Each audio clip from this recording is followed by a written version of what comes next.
Hello friends, welcome back to Infotechnist. So guys, आज के session में हम लोग एक कैनवास ऐप बनाएंगे। कैनवास ऐप बनाने के बाद एक डेटावर्स टेबल क्रिएट करेंगे। डेटावर्स टेबल क्रिएट करने के बाद उस कैनवास ऐप के हेल्प से इस डेटावर्स टेबल में आइटम क्रिएट करेंगे। और जैसे इस डेटावर्स टेबल में आइटम क्रिएट होगा, एक हम लोग ऑटोमेटेड फ्लो डिजाइन करेंगे जो डेटावर्स टेबल में आइटम क्रिएट होने पे वो ट्रिगर होगा। और ऐसा सिनेरियो आप लोगों के तरफ से ये कमेंट आया है जिसकी वजह से मैं ये वीडियो बना रहा हूँ। तो गाइज, बिना देरी किए चलिए शुरू करते हैं। और अगर आप इस चैनल पर नए हैं या अभी तक इस चैनल को सब्सक्राइब नहीं किए हैं तो मैं आप लोगों से ये रिक्वेस्ट करूंगा, प्लीज और प्लीज आप इस चैनल को सब्सक्राइब कर लें ताकि लेटेस्ट अपडेट भी आप लोगों तक पहुंचता रहे।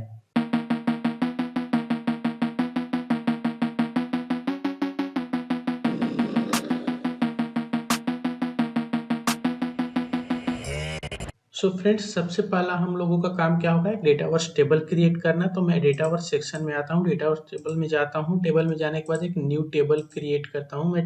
सो गाइस, जैसा कि आप देख सकते हैं, मैं एक कॉन्टैक्ट डिटेल्स नाम से डेटावर्स टेबल क्रिएट कर लिया जिसमें अपना दो कॉलम्स है, नेम और ईमेल आईडी।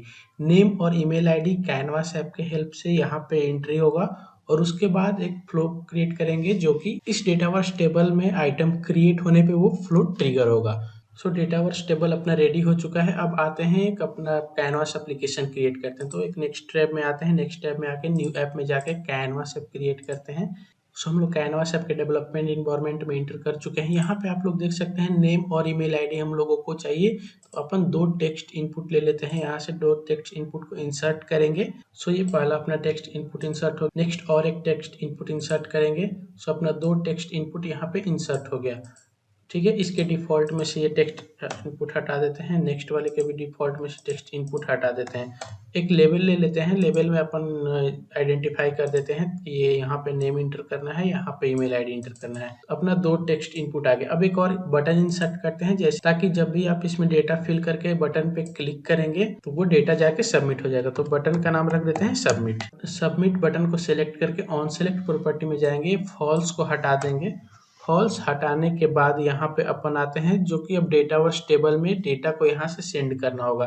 तो उसके पहले लेफ्ट हैंड साइड में सिलेंड्रिकल आइकन पे क्लिक करेंगे, उसके बाद ऐड डेटा पे क्लिक करेंगे। उसके बाद ये अपना डेटावर्स टेबल यहाँ पे सर्च करेंगे। लाइक हमारा डेटावर्स टेबल का नाम क्या था, कॉन्टेक्ट डिटेल्स। सो मैंने जो कॉन्टेक्ट डिटेल्स नाम का डेटावर्स टेबल क्रिएट किया था उसको यहाँ पे मैंने कैनवास ऐप में ऐड कर दिया। जब तक आप अपने सोर्स को यहाँ पे ऐड नहीं करेंगे तब तक कैनवास ऐप में आप उसको यूज नहीं कर सकते हैं, ये प्री रिक्विसाइट है। करेक्ट। अब सबमिट बटन के ऑन सेलेक्ट प्रॉपर्टी में आते हैं। अब यहाँ से पैच फंक्शन को कॉल करते हैं। पैच फंक्शन के हेल्प से कैनवास ऐप के फ्रंट एंड से डेटावर्स में अपना डेटा को एंट्री कर सकते हैं। ठीक है, तो हमारा जो भी यहाँ डेटा है, नेम एंड ईमेल, उसको हम लोग डेटावर्स टेबल में यहाँ से पैच फंक्शन के हेल्प से एंट्री कर सकते हैं। पैच फंक्शन के लिए भी मैंने एक सेपरेट वीडियो बना रखा है, अगर आप नहीं देखे हैं तो आप इसी प्लेलिस्ट में आप टॉप में जाकर सर्च कर सकते हैं। पैच पे भी वीडियो ऑलरेडी बना हुआ है। सो पैच फंक्शन में सबसे पहले अपन सोर्स का नाम डालते हैं। सो हमारा सोर्स क्या है, सोर्स डेटावर्स टेबल है और डेटावर्स टेबल का क्या नाम है, कॉन्टेक्ट डिटेल्स। तो यहाँ पे हम लोग कॉन्टेक्ट डिटेल्स को सर्च करेंगे। अब चूंकि नया आइटम वहां पे क्रिएट करना है तो नया आइटम क्रिएट करने के लिए यहाँ पे सेकेंड जो हमारा पैरामीटर होता है वहाँ डिफॉल्ट्स में उसी सोर्स का नाम पास करते हैं। ठीक है, सो यहाँ पे कॉमा के बाद डिफॉल्ट्स देंगे। डिफॉल्ट्स में जाने के बाद अपन अगेन डेटा सोर्स का नाम पास करते हैं। सो डेटा सोर्स का नाम अपना कॉन्टेक्ट डिटेल्स है। उसके बाद जो आपको डेटा वहां पे एंट्री करना है उसका डेटा आप लोग यहाँ पे पास करेंगे। तो डेटा जो भी नया एंट्री करना है उसको आप एज ए रिकॉर्ड पास करते हैं। रिकॉर्ड को हमेशा हम लोग कर्ली ब्रैकेट के अंदर पास करते हैं और कर्ली ब्रैकेट के अंदर सबसे पहले अपन कॉलम का नाम देते हैं, फिर उसका वैल्यू देते हैं। करेक्ट। और कॉलम का नाम और वैल्यू कॉलन से सेपरेटेड होता है। ठीक है, दो सेपरेट कॉलम को अपन कॉमा से सेपरेट करते हैं। ठीक है, तो यहाँ सबसे पहला कॉलम का नाम क्या है, अपना नेम। ठीक है, तो नेम यहाँ पे हम लोग सेलेक्ट करते हैं। पहले नेम को सेलेक्ट करने के बाद देखिए कॉलन आ गया, कॉलन के बाद इसका वैल्यू पास करना है। तो हमारा नेम का वैल्यू क्या होगा, जो टेक्स्ट इनपुट 1 में जो वैल्यू यहाँ से यूजर पास करेगा वही यहाँ पे उसका वो नाम होगा। करेक्ट। तो टेक्स्ट इनपुट 1 अपन ले लेते हैं, टेक्स्ट इनपुट 1 डॉट टेक्स्ट, मतलब उसमें जो टेक्स्ट होगा वो यहाँ पे पास हो जाएगा। अब कॉमा देकर फिर नेक्स्ट कॉलम को अपन कॉल करेंगे। तो नेक्स्ट कॉलम क्या है, अपना ईमेल आईडी। करेक्ट। सो ईमेल आईडी को कॉल करेंगे और अगेन कॉलन के बाद इसका वैल्यू पास करेंगे। तो इसका वैल्यू कहाँ पे, टेक्स्ट इनपुट 2 में इसका वैल्यू है, टेक्स्ट इनपुट 2 डॉट टेक्स्ट। ठीक है, देखो टेक्स्ट इनपुट 1 इसका नाम है, यहाँ पे लेफ्ट हैंड साइड में देख सकते हैं, और टेक्स्ट इनपुट 2 इसका नाम है, जो यहाँ लेफ्ट हैंड साइड रिव्यू में आप देख सकते हैं। तो आप हमेशा ही इसका नाम आप लोग रीनेम करके भी रख सकते हैं। अभी ये छोटा एप्लीकेशन है तो मैं उतना रीनेम नहीं किया हूँ, आप इसको रीनेम करके प्रॉपरली रखिएगा ताकि बड़े एप्लीकेशन में कोई मिसअंडरस्टैंडिंग ना हो, क्योंकि बहुत सारा जब टेक्स्ट इनपुट रहता है तो आपको मिसअंडरस्टैंडिंग होने लगता है, नाम पहचान में नहीं आ पाता उस टाइम पे। करेक्ट नाम आपको रीनेम करके रखना होता है। तो ये अपना कैनवास ऐप रेडी हो गया। अब जब भी यूजर इसमें डेटा डालेगा, डेटा एंट्री करेगा, सबमिट बटन पे क्लिक करेगा, तो वो डेटा आकर अपना डेटाबेस टेबल में अपडेट हो गए। अब नेक्स्ट हमारा क्या काम है, एक फ्लो हम लोगों को क्रिएट करना है जो कि इस डेटावर्स टेबल में आइटम क्रिएट होने पे ट्रिगर हो, यानी उस फ्लो को हम लोग क्या कहेंगे, ऑटोमेटेड फ्लो। ऐसा कोई भी फ्लो जो एक डेटावर्स टेबल या किसी भी शेयर पॉइंट लिस्ट या किसी भी डेटा सोर्स में आइटम क्रिएट होने पे या आइटम अपडेट होने पे या आइटम डिलीट होने पे कॉल हो, या ऐसे सिमिलर एक्शंस पे जो भी एक फ्लो कॉल होता है उसको हम लोग ऑटोमेटेड फ्लो बोलते हैं। ठीक है, ये सारी चीजें आप लोग ध्यान में रखिएगा, इंटरव्यू में पूछे जाने वाला ये सारा क्वेश्चंस है। अब अपन क्या करते हैं, एक नेक्स्ट टैब और लेते हैं जिसमें अपन फ्लो क्रिएट करते हैं। ठीक है, तो अपन नेक्स्ट टैब में आते हैं। सो यहाँ पे नेक्स्ट टैब में आगे फ्लो वाले सेक्शन में जाएंगे, न्यू फ्लो पे क्लिक करेंगे। यहाँ पे आप देखिए ऑटोमेटेड फ्लो है, ऑटोमेटेड फ्लो पे क्लिक करेंगे। ऑटोमेटेड फ्लो में आप फ्लो का नाम देंगे, तो हम लोग क्या फ्लो का नाम देते हैं, सेंड वेलकम ईमेल। ठीक है, किसी को हम लोग वेलकम ईमेल सेंड कर रहे हैं, करेक्ट। अब यहाँ पे आप ट्रिगर पॉइंट सेलेक्ट करेंगे, लाइक आपका ट्रिगर पॉइंट क्या होगा। सो यहाँ पे हम लोगों का फ्लो तब ट्रिगर होगा जब डेटावर्स में कोई आइटम क्रिएट होगा। ठीक है, तो डेटावर्स सर्च करेंगे तो यहाँ पे एक आपको एक्शन दिख रहा है, when a row is added, modified और डिलीटेड। तो हम लोग इसी को सेलेक्ट करेंगे क्योंकि जब भी एक नया रो ऐड होगा तभी हम लोगों को ये ट्रिगर करवाना है।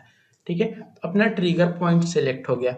ट्रिगर पॉइंट्स में आके अब यहाँ पे चेंज टाइप को सेलेक्ट करेंगे ताकि कब इसको ट्रिगर करना है, या तो एक आइटम ऐड होने पे ट्रिगर, या ऐड और डिलीट होने पे ट्रिगर, ऐड या मॉडिफाई होने पे ट्रिगर। मतलब आप किसी भी एक्शन में इसको ट्रिगर करवा सकते हैं।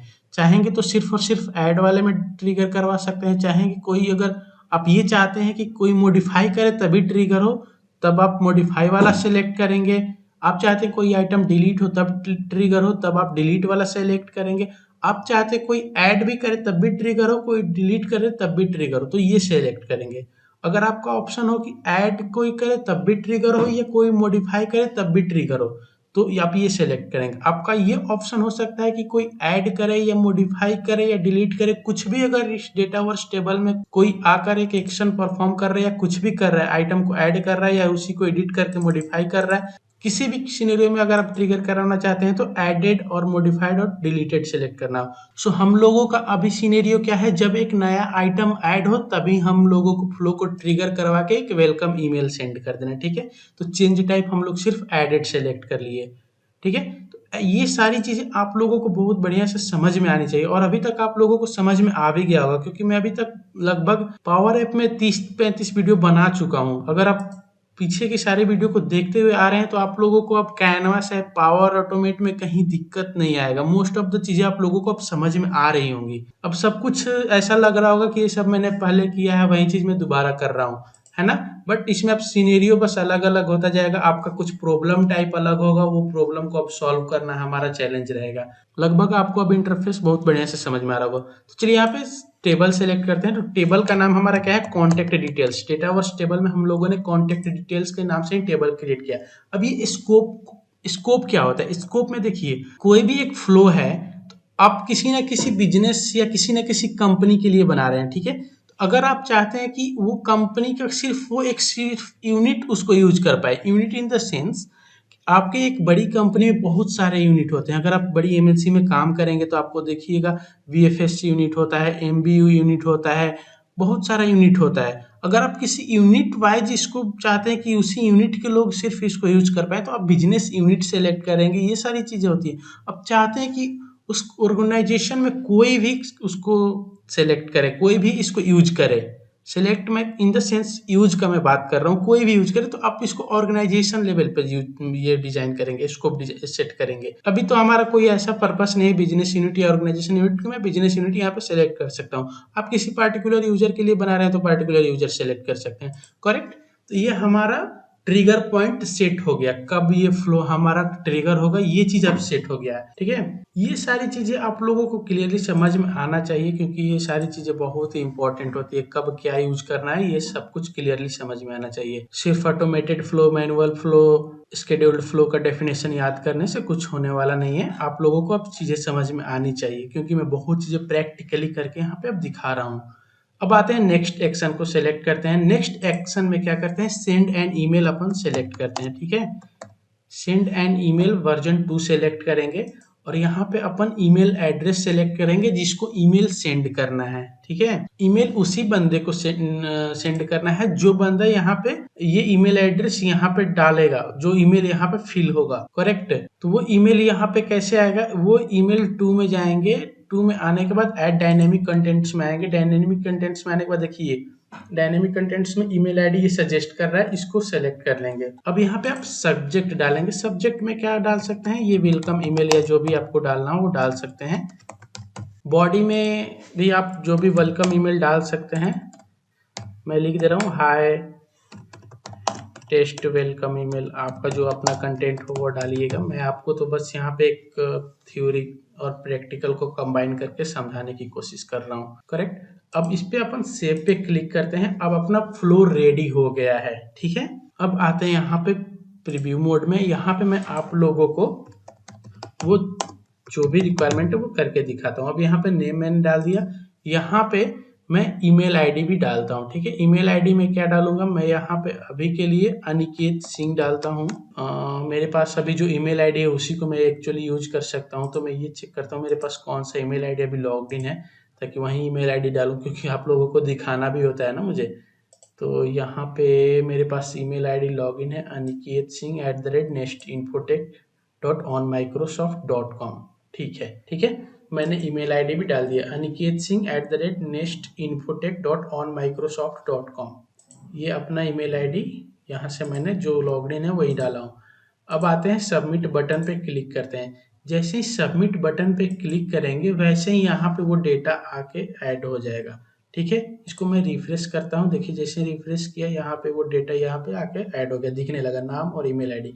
अब जैसे यहाँ पे आइटम ऐड होगा वैसे ही ये फ्लो ट्रिगर हो जाएगा।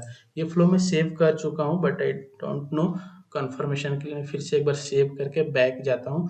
बैक आता हूँ, मैं इसका हिस्ट्री दिखाता हूँ।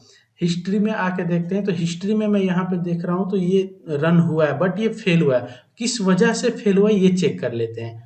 ठीक है, ईमेल देखिए, ट्रिगर तो सही काम किया अपना, जैसे ही आइटम ऐड हुआ यहाँ पे ट्रिगर हो गया। अब ईमेल आईडी सेंड करने में ये फेल हुआ है, तो यहाँ पे इसका फेल होने का रीजन ये है कि कुछ ना कुछ मैं ईमेल आईडी यहाँ पे गलत डाल दिया हूँ। गलत इन द सेंस कि अनिकेत सिंह डैट एट, देखिए जो रेसिपिएंट्स है वो इनवैलिड बता रहा है। करेक्ट, जो रेसिपिएंट है वो इनवैलिड बता रहा है। जो मैं यहाँ पे नाम डाला हूँ वहाँ पे कुछ ना कुछ गलत है, इसलिए वो ईमेल आईडी फेल हुआ है। तो उसको मैं देख रहा हूँ क्या इशू है, एक बार मैं नाम सही करके फिर से डालता हूँ। सो गाइज, मेरे पास ऐसा लग रहा है कि अभी कुछ लाइसेंस का इशू आया है, इसके वजह से मेरा ईमेल आईडी वो काम नहीं कर रहा है। बट मैं ईमेल आईडी काम नहीं कर रहा है इन द सेंस कि मतलब वो डेटावर्स का कुछ इशू आ रहा है। तो मैं ये क्या करता हूँ, मैं यहाँ पे मैनुअल एक ईमेल आईडी यहाँ पे पास कर देता हूँ। सेम वही ईमेल आईडी मैं यहाँ पे पास करके देखता हूँ वो चीज़ अगर, क्योंकि ट्रिगर हो रहा है वो काम तो करना ही चाहिए। ठीक है, तो यहाँ पे आप वैसे काम करेंगे तो ये भी काम करेगा, बट मेरे पास लाइसेंस का कुछ इशू और मैं डिफॉल्ट इन्वायरमेंट यूज कर रहा हूँ। तो अभी क्या कर रहा हूँ, मैं यहाँ पे मैनुअल एक ईमेल आईडी यहाँ पे पास करता हूँ, ताकि मैं ये दिखा सकूँ कि यहाँ से मेल सेंड ऐसे हो सकता है। ठीक है, ऐसे ही किया जाता है। और इसको मैं सेव करता हूँ। सेव करने के बाद मैं उसी फेल वाले हिस्ट्री को रीरन कर देता हूँ, ताकि वो उसी फेल वाले हिस्ट्री से ही ये काम करे। ठीक है, मैं इसको जाता हूँ यहाँ फेल वाले हिस्ट्री पे ही रीरन कर लेता हूँ। यहाँ पे रीसबमिट का ऑप्शन आ रहा है, हिस्ट्री में रीसबमिट करता हूँ। फिर यहाँ पे देखता हूँ ये सक्सेसफुली काम कर रहा है या नहीं कर रहा है। ठीक है, तो मैंने मैनुअली वहाँ पे पास किया, तो ये मैनुअली पास करने के बाद सक्सेसफुली यहाँ पे काम कर रहा है। तो यहाँ पे आप देख सकते हैं मेरे को यहाँ पे ईमेल भी रिसीव हो चुका है। पता नहीं, मेरे पास लाइसेंस का बहुत इशू है, क्योंकि मैं ये ट्रायल वर्जन से ये वीडियो भी बना रहा हूँ। I am so sorry for that. But आप लोगों को मैं आशा करता हूँ आप लोगों को ये सारी चीज़ें समझ में आ गई होगी, कैसे ये चीज़ काम कर रहा है, कैसे डेटावर्स टेबल में आइटम क्रिएट हो रहा है और आइटम क्रिएट होने पे फ्लो कैसे ट्रिगर हो रहा है, कैनवास ऐप से कैसे डेटावर्स टेबल में आइटम क्रिएट कर रहे हैं। अगर अभी भी आपको कोई डाउट है तो कमेंट सेक्शन में बेहिचक आप लोग कमेंट करें, मैं आपको रिस्पॉन्ड करूंगा। चलिए मिलते हैं नेक्स्ट वीडियो में, अभी के लिए धन्यवाद।